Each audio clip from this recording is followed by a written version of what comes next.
নমস্কাৰ, মই আজি উপস্থিত আছোঁ বৰপেটাৰ পাটবাউসীত অৱস্থিত মহাপুৰুষ শ্ৰী শ্ৰী দামোদৰ দেৱৰ দ্বাৰা স্থাপিত পাটবাউসী সত্ৰত। আৰু এই সত্ৰৰ প্ৰসংগৰ সময়ত মই আহিছোঁ, ৰাতিপুৱাৰ প্ৰসংগৰ সময়ত চোৱাত আহিছোঁ। বিভিন্ন ভকতবৃন্দ ইয়াত উপস্থিত হৈছেহি আৰু আজি আমি এই সত্ৰখনৰ ইতিবৃত্তৰ বিষয়ে বিভিন্ন ধৰণৰ কথা পাতিম। এই সত্ৰৰে সত্ৰাধিকাৰ প্ৰভুৰ পৰা আৰু এই সত্ৰৰ ভকতবৃন্দৰ পৰা আমি জানিবলৈ চেষ্টা কৰিম। পৃথিৱীৰ সমস্ত বস্তু, সমস্ত জীৱ জন্তু, অন্য যিবিলাক গ্ৰহ আছে সেই তাৰ বাসিন্দা সকলো, লগতে যিবিলাক সমস্ত দেৱ দেৱতা, গোটেইবিলাক কি এই তিনিটা গুণৰ অধীন। ৰাম তটস্থ লক্ষণে তাহাঙ্ক বুজায়া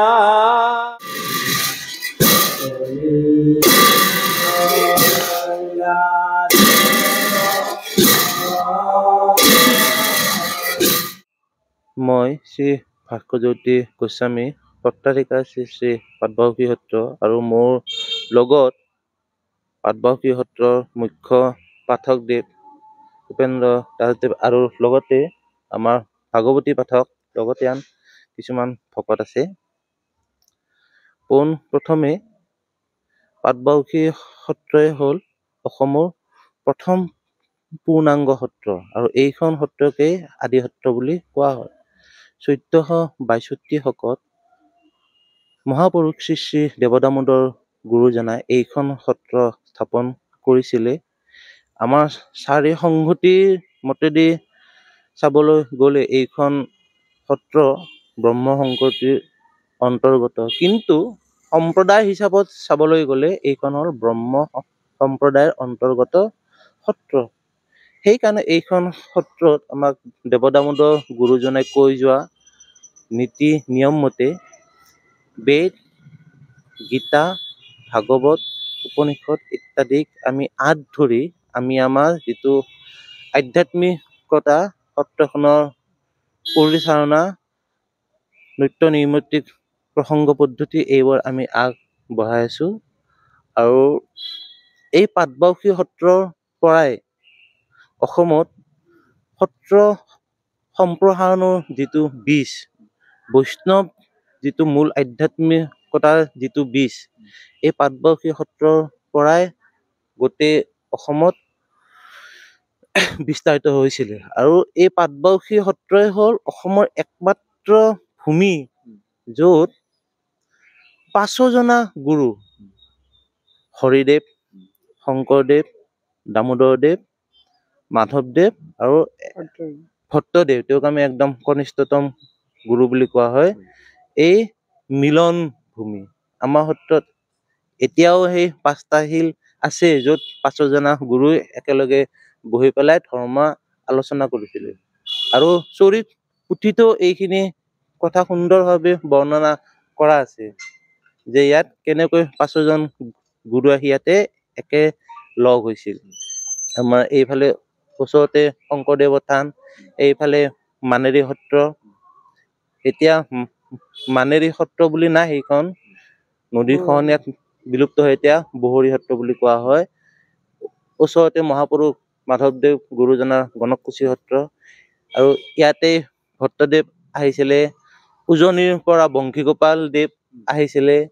বংশীগোপাল দেৱে উজনিৰ পৰা ভটিয়াই আহি ইয়াত দেৱদামোদৰ গুৰুৰ তাত শৰণ দীক্ষা লয়, আৰু তাতে তেওঁৰ পৰা শিক্ষা গ্ৰহণ কৰি দেৱদামোদৰ গুৰুজনাই তেওঁক উজনিৰ দায়িত্ব দিয়ে।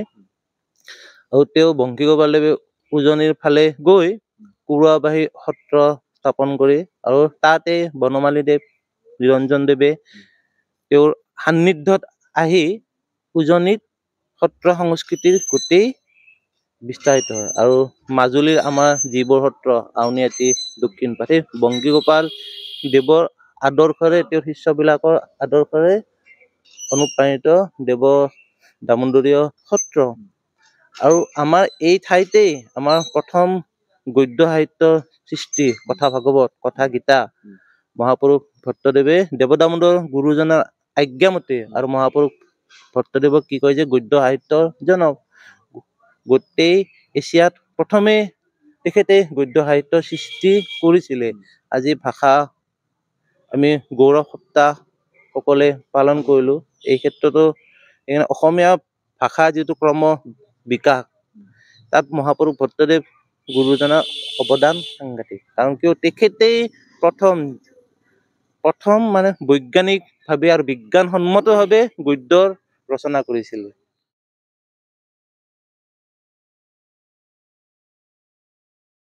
এই সত্ৰখন 1462 শকত নিৰ্মাণ কৰা হয়। গুৰুদেৱে তেওঁৰ শিপাহল সুদূৰ গৌৰদিঘৰ পৰা অহা পৰিয়ালবৰ্গ আগৰ মানুহখিনি আহি তেওঁলোকে হাজত কেইটামান দিন নটেশ্বৰ গ্ৰামত থাকে।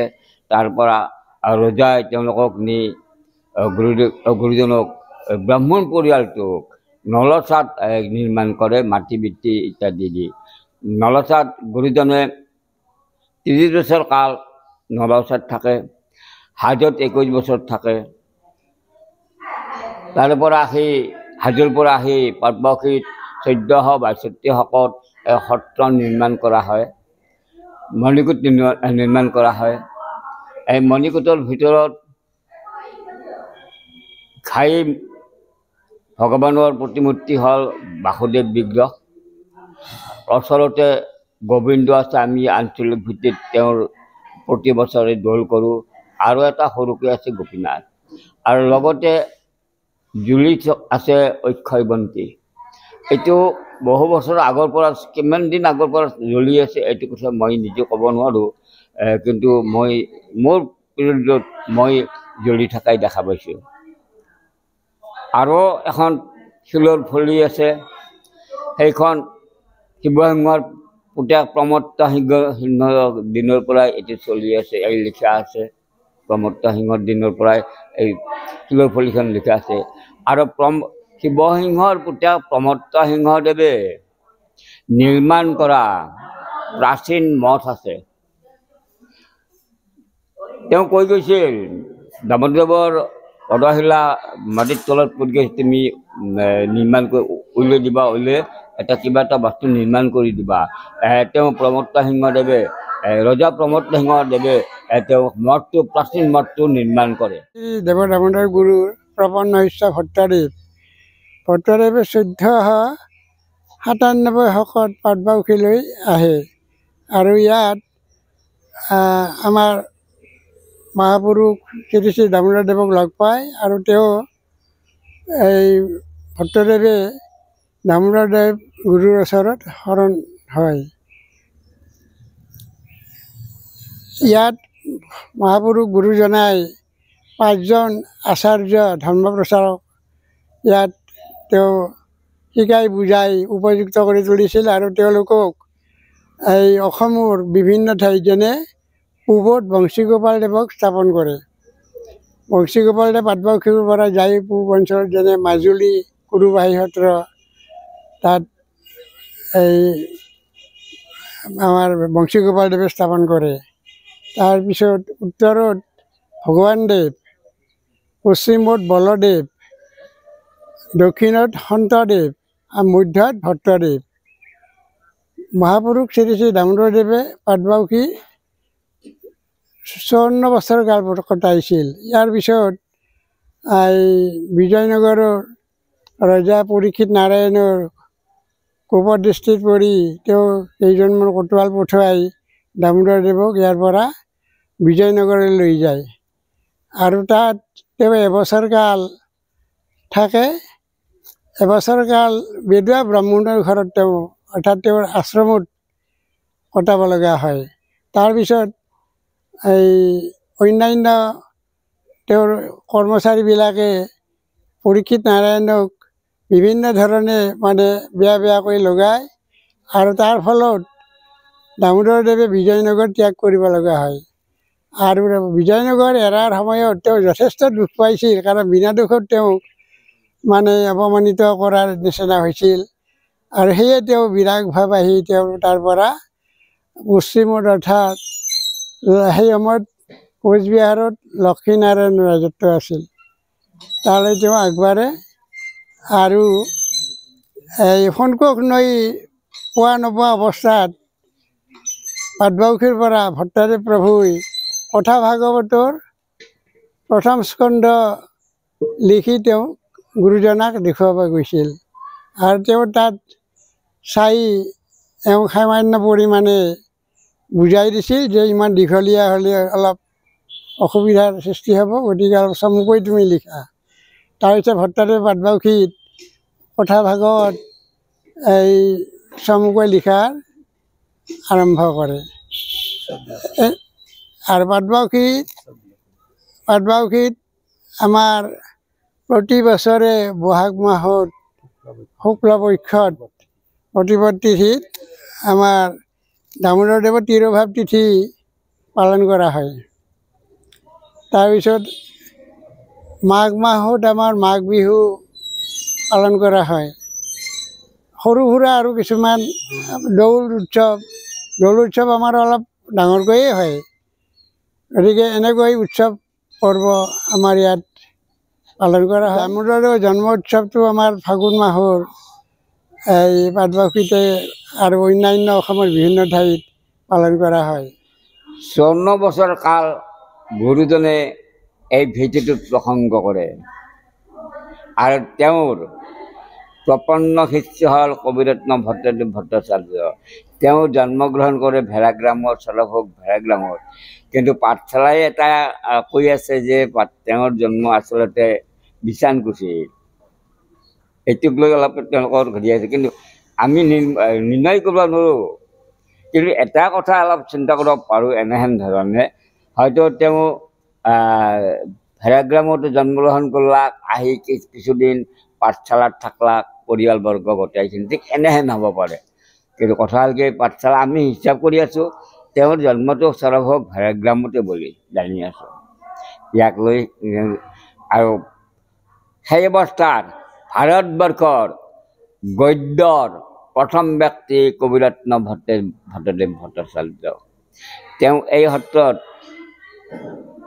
দামোদৰদেৱৰ পিছত 16 বছৰ এতিয়া অধিকাৰী বিধি কৰে আৰু সম্পূৰ্ণ তেওঁ গোটেইখিনি কথা, গীতা কথা, ভাগৱত কথা, ভক্তি ৰত্নামূলক ভোগাৰত্ন ইত্যাদি প্ৰসংগমালা ইত্যাদি সম্পূৰ্ণ কিতাপ তেওঁ কথাত লেখে।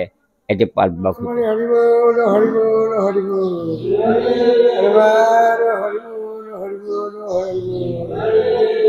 মহাপুৰুষ শ্ৰী শ্ৰী দেৱ দামোদৰ সত্ৰত পাটবাউসীত পুৱাৰ প্ৰসংগ জাগৰণি গীত। ৰাতিপুৱাতে খুটিতাল বজাই এজন ভকতে কীৰ্তন ঘৰত গাব লাগে। গীতটো হ'ল এই ও জাগৰে যাদৱ চন্দ্ৰ তেনো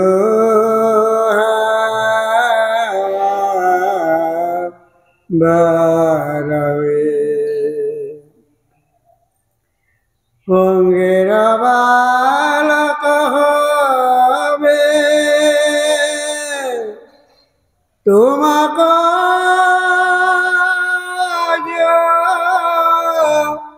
গাৱে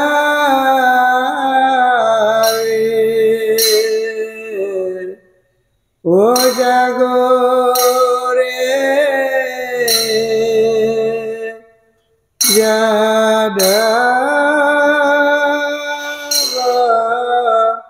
চন্দ্ৰ হেনো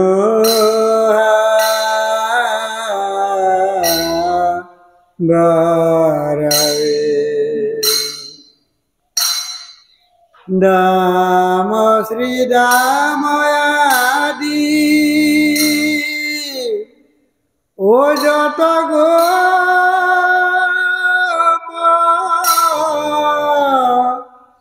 বাল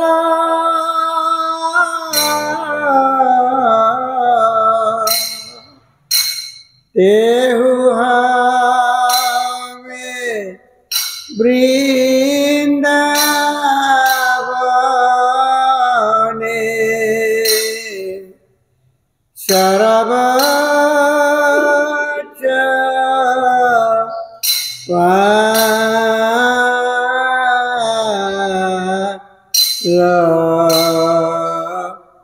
সারা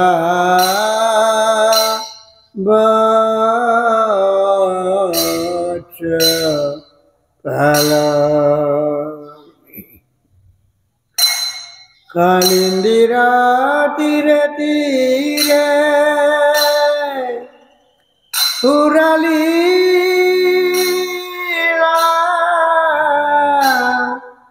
করি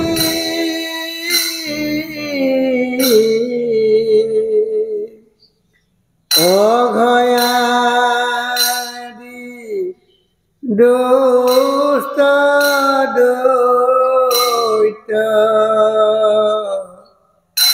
লীলায়ে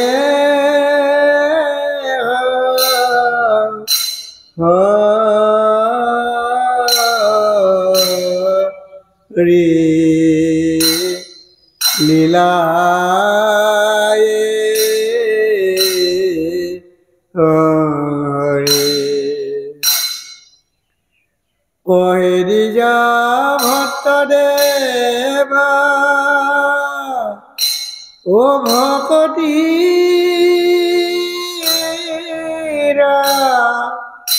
আখ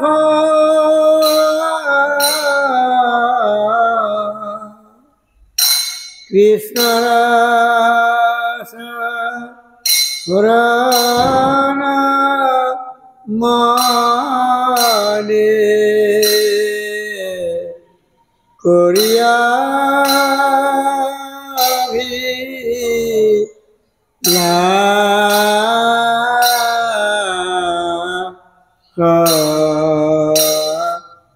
করিয়া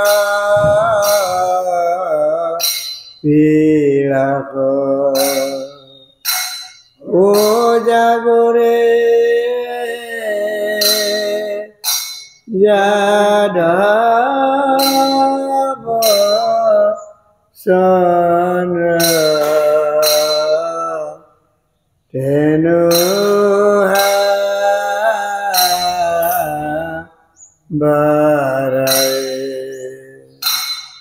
জয় কৃষ্ণ সিন্ধি হরি বল হরি বল হরি বল হরি বল হরি বল হরি বল হরি বল হরি বল হরি বল হরি বল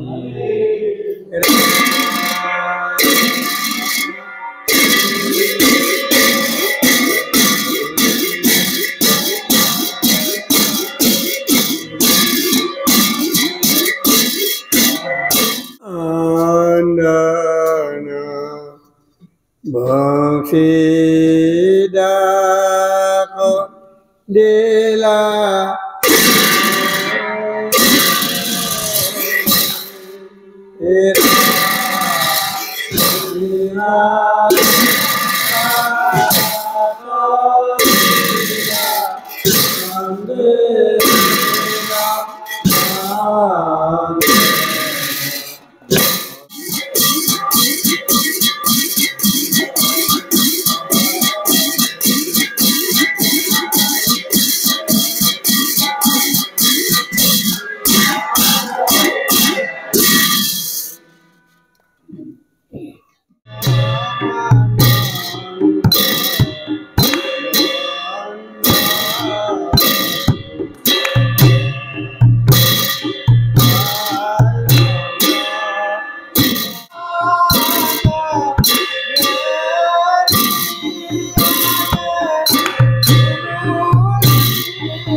হরি বল হরি বল হরি বল হরি বল বারবার হরি বল হরি বল হরি বল হরি হরি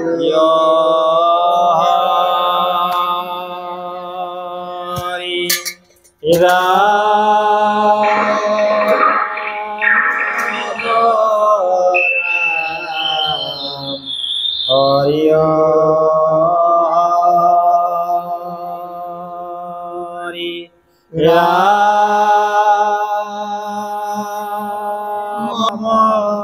রাম হরি রাম কৃষ্ণ রাম রাম কৃষ্ণ কৃষ্ণ রাম কৃষ্ণ রাম কৃষ্ণ রাম জয় কৃষ্ণ স্মরে হরি বল জয় নাম ধর্ম স্মরে হরি বল জয় গীতা ভাগবত স্মরে হরি বল জয় প্রভু রামদেব গুরু স্মরে হরি বল জয় প্রভু ভট্টদেব স্মরে হরি বল আর গুরু বৈষ্ণব স্মরে হরি বল ও রাম ও হরে হরি বল হরি বল হরি বল জয় কৃষ্ণ স্মরে হরি বল হরি বল হরি বল হরি বল আর হরি বল হরি বল হরি বল হরি বল পৃথিৱীৰ সমস্ত বস্তু সমস্ত জীৱ জন্তু অন্য যিবিলাক গ্ৰহ আছে সেই তাৰ বাসিন্দাসকলো লগতে যিবিলাক সমস্ত দেৱ দেৱতা গোটেইবিলাক কি এই তিনিটা গুণৰ অধীন তেনেহ'লে একমাত্ৰ তিনি গুণৰ অধীন কোনে নহয় এই পৰম ব্ৰহ্ম যাক আমি মৰ্তত কি বুলি কওঁ শ্ৰীকৃষ্ণ বুলি কওঁ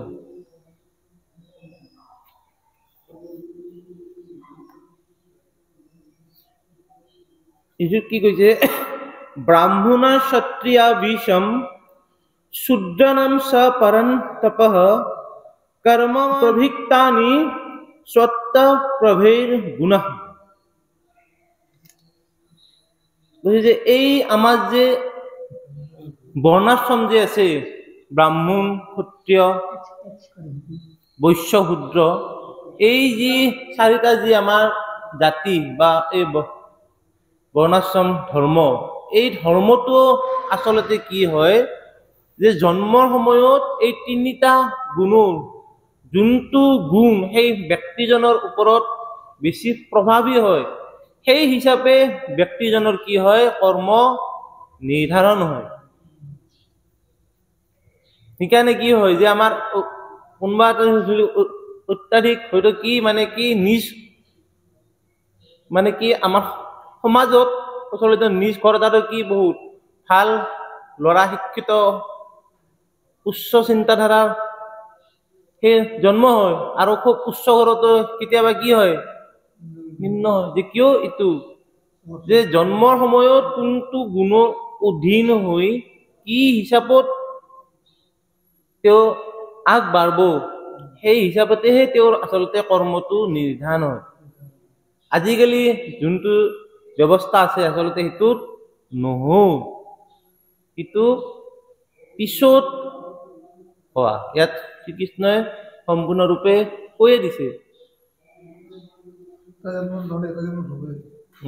কিন্তু কি হয় যে এই জন্মৰ সময়ত যে মানে কি কোনটো গুণ হ'ব কিন্তু সেইটোৰ ওপৰত কিন্তু কি নিৰ্ভৰশীল মাক দেউতাকৰ কৰ্ম চিন্তাধাৰাও নিৰ্ভৰশীল সেইটো বহুত ডাঙৰ কথা সেইকাৰণে আজিৰ সমাজখনে যি মানে তলফালে গৈছে এইটো মূল কাৰণ যে গৰ্ভত থাকোঁতে বৰ্তমান সন্তানবিলাকে কি শিকে ভালটো নিশিকে খুব কম সংখ্যকে শিকে হয় নে নহয় কামনা বাসনা এই ভোগ বিলাক এইবিলাকৰ কথাই শিকে ভক্তি কৃষ্ণ কথা গীতা বেদ উপনিষদ এইবিলাকৰ কথা গৰ্ভত কেইটা শিকে